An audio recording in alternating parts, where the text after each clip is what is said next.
Hey, we made it through another week, and if you're not watching this on Friday, you've made it through a week by some metrics, so we're gonna celebrate it regardless.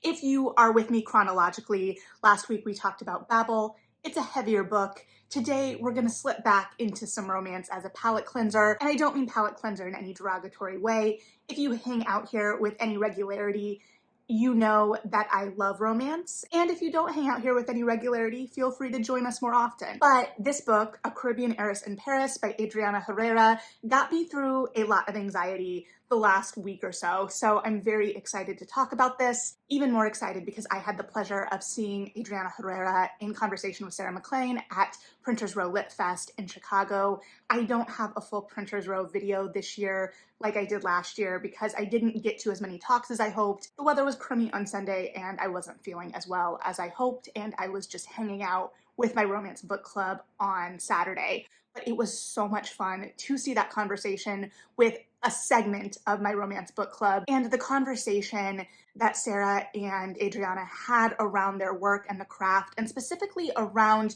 crafting historical romance, and for Adriana Herrera because she writes in contemporary and historical and is currently writing books both in the contemporary and historical setting, what it means to switch between the two.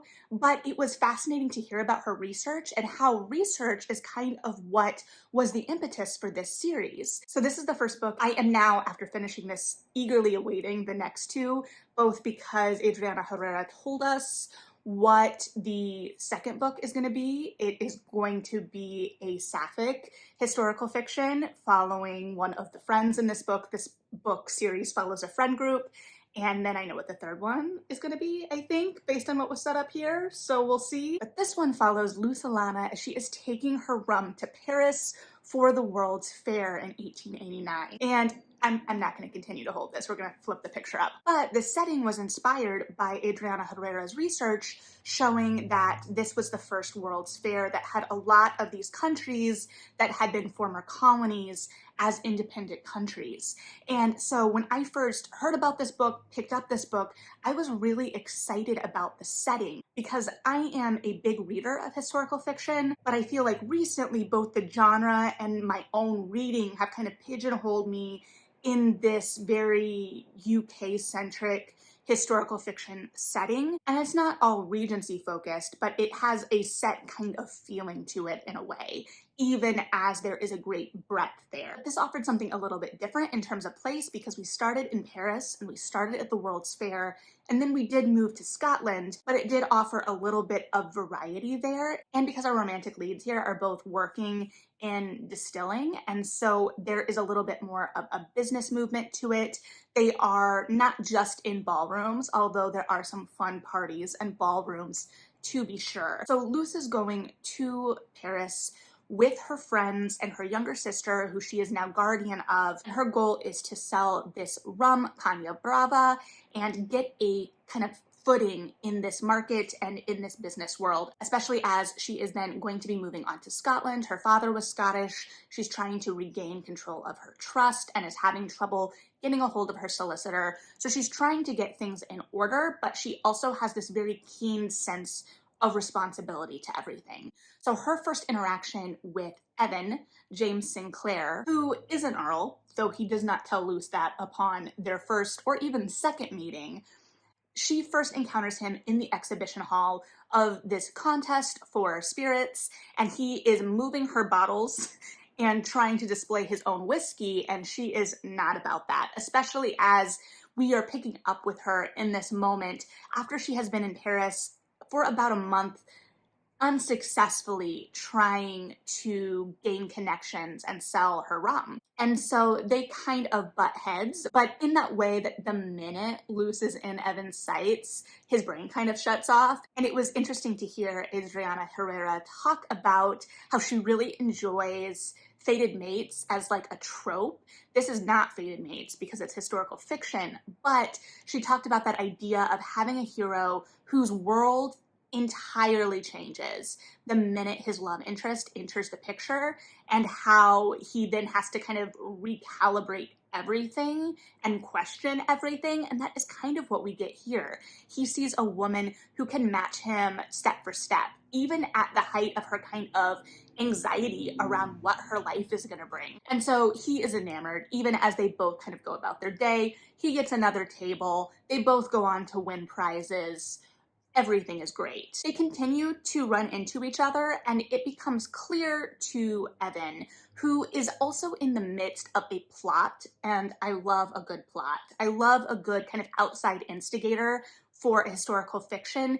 Here, there are so many things I love, but the central conflict between the two in terms of the relationship and that will they, won't they, obviously is a little bit of that butting heads. There's obvious class and race issues at stake, and the importance of that is never discounted, but it never feels like it totally overwhelms everything. It's realistic, but Luce also has a very pragmatic way of looking at it as a character, and Evan has to kind of figure out how to navigate the world and what battles to fight, and to let Luce kind of dictate that and steer that. This idea that he wants to kind of come in and be a white knight, but that he has to listen to a little bit more reason because he is used to navigating the world in a much different way than Luce is. And she knows, she's smart. She knows how to maneuver and hold her own. And we see her again and again kind of step up to the plate, even as she is initially brushed off as a businesswoman. And we see Evan kind of have to make those connections for her. We see that as a way of him kind of white knighting. Once she is given that in, she is the star of the show. She knows how to steer the ship. She knows what she's doing. And that is yet another reason that Evan is attracted to her. And that brings me back. I've lost the plot a little bit, and maybe I'll go back and circle back to the main idea, or maybe I've already forgotten. But in the talk between Adriana Herrera and Sarah McLean, they talked about this idea of, in romance, especially right now, you're looking for partnership and parity. And these two feel so on par with each other, so even. They are equals, and Evan recognizes her as an equal immediately.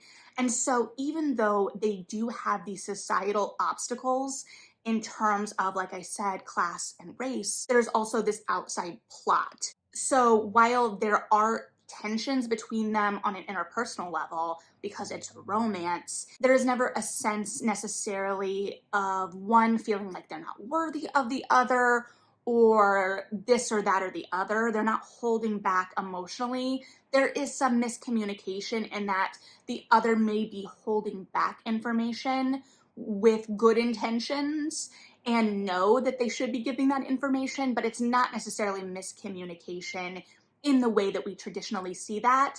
And I'm not even speaking down to miscommunication, because people are complex and they are not always forthright with their emotions to themselves or to others. So we have the societal obstacle, but we also have this plot that is a brewing. So Evan is in line for a dukedom, but come to find out, his father, the Duke, who he does not like and his siblings do not like, had a marriage before his mother. So his father had gone to the Caribbean, married an heiress. She died in childbirth. The father finds out he has inherited his title, leaves the baby behind, and goes.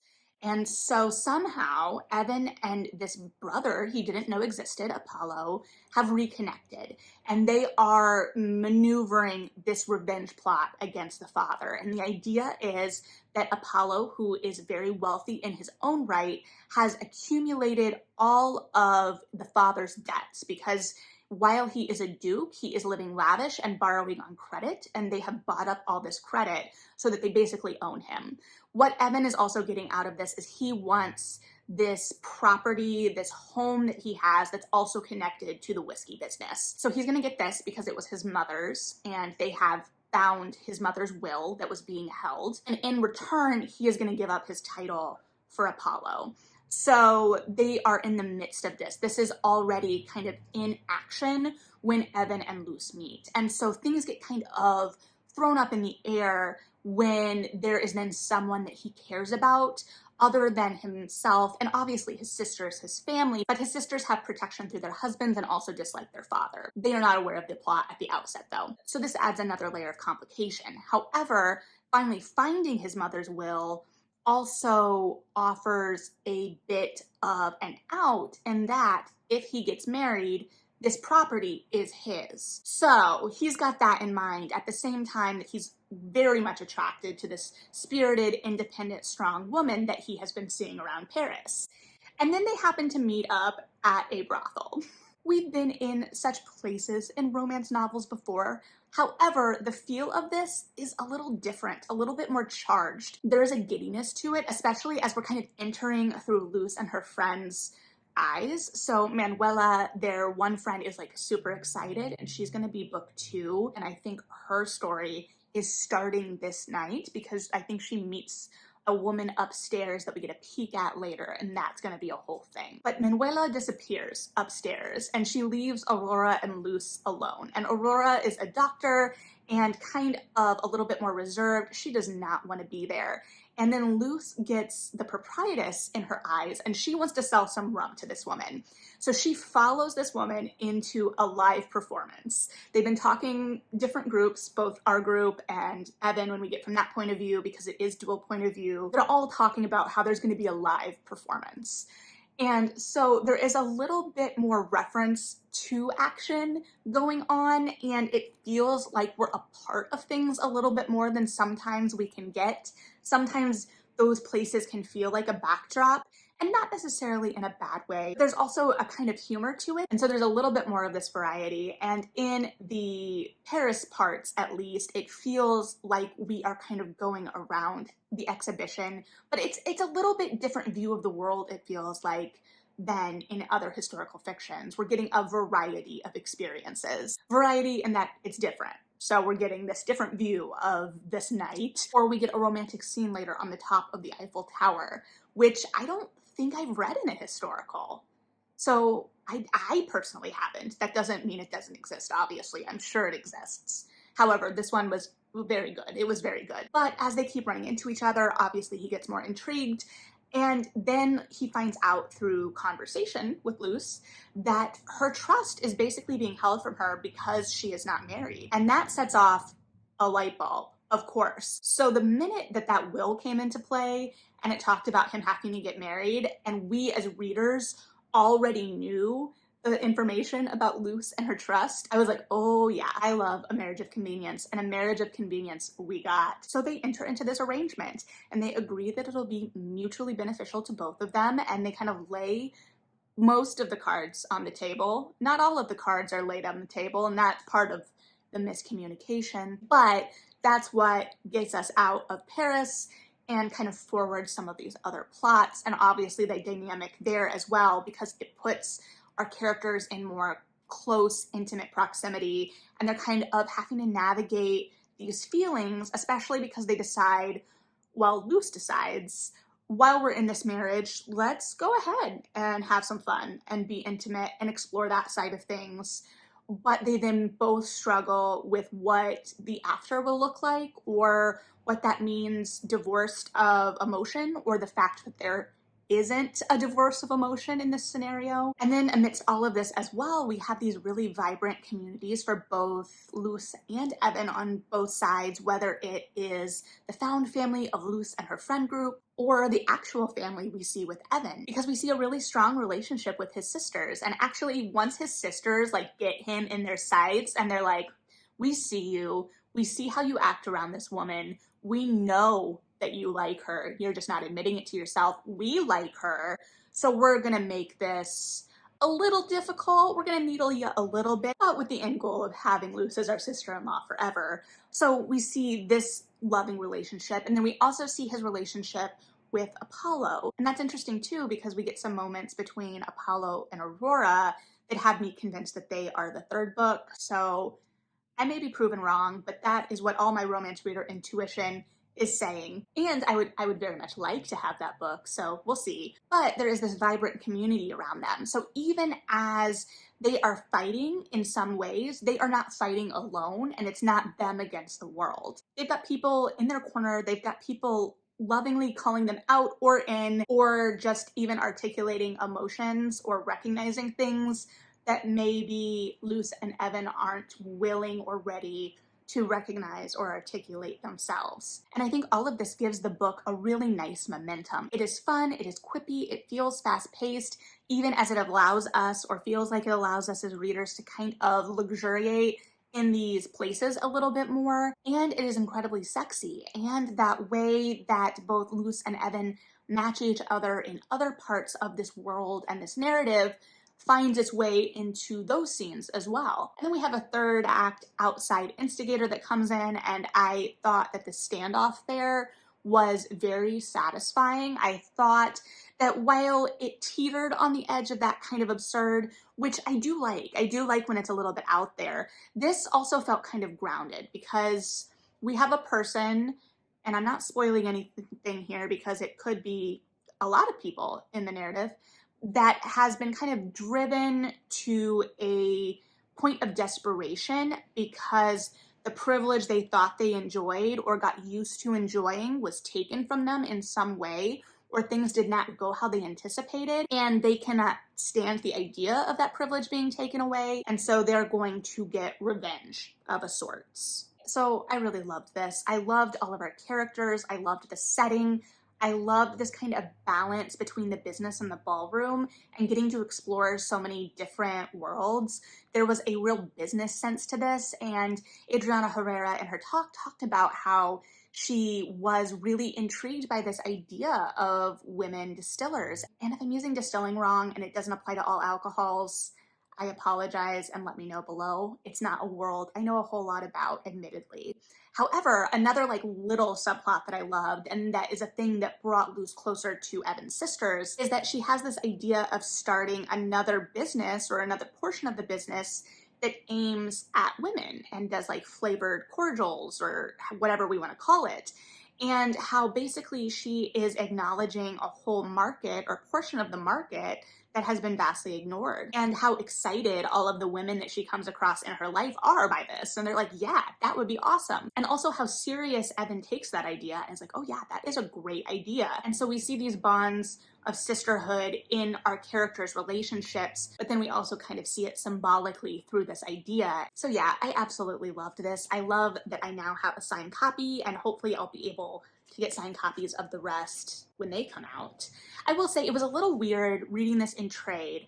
I normally read my historicals either in mass market or ebook, and I realized that I've gotten used to, subconsciously I think, a kind of pacing in terms of mass market, and knowing kind of where we're going to be at certain points based on where we are in the physical portion of the book. And obviously that's not a hard and fast rule, but realizing that the rhythm was just a little bit different in this different format. And I think the reason I hadn't noticed it as significantly in ebook is that, one, I'm not as conscious necessarily of the physicality of where I am in the narrative, and also that because the e-reader screen almost mimics the size of a mass market in a lot of ways, it felt kind of on that same tempo. So I don't know, just an interesting note, because I think we are starting to see some historicals come out in this trade paperback size.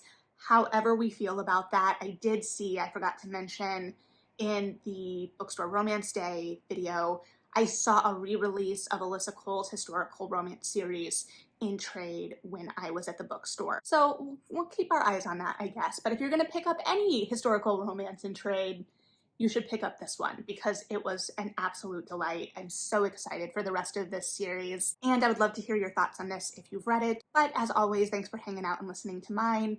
Read something good, like and subscribe if you feel like it, and yeah, bye.